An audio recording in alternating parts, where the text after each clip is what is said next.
ہمارا اصل مقصد یہ ہے کہ ایسے علماء تیار ہوں کہ جو کسی فرقے سے تعلق نہ رکھتے ہوں، وہ مسلمان ہوں اور وہ ہر مسلمانوں کے نقطہ نظر کو سننے، سمجھنے، غور کرنے کے لیے تیار ہوں۔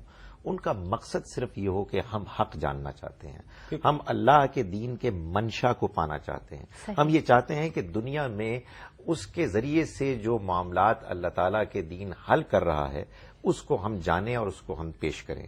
اس کے لیے ہم کوشش کرتے ہیں کہ اپنے طالب علموں کو تیار کریں ذہنی طور پر کہ وہ جو بات کی جا رہی ہے اس بات کے میرٹ پر اس کو لیں اور اس کو قبول کریں اور نیوٹرل ہو کے اس کو سمجھیں۔ اس کے بغیر میں یہ نہیں کہہ رہا کہ قرآن حدیث زیادہ بہتر سمجھ میں آئے گی، وہ سمجھ میں آ ہی نہیں سکتے صحیح جب تک کہ آپ کا مقصد یہ نہ ہو کہ ہمیں یہ جاننا ہے کہ اللہ تعالیٰ نے جو بات بیان فرمائی اس کا منشا کیا تھا، نبی اکرم صلی اللہ علیہ وسلم کے ارشاد کا منشا کیا تھا۔ جب آپ کا ذہن تقلید کے بندھنوں میں بند ہوتا ہے تو آپ کا مقصد یہ ہوتا ہے کہ آپ یہ جانیں کہ آپ کے بزرگ نے کیا فرمایا۔ اس وقت آپ کا مقصد یہ جاننا ہوتا ہی نہیں ہے کہ حق کیا ہے، اس لیے کہ آپ یہ طے کر چکے ہوتے ہیں کہ حق وہ ہے کہ جو ہمارے بزرگوں نے فرمایا۔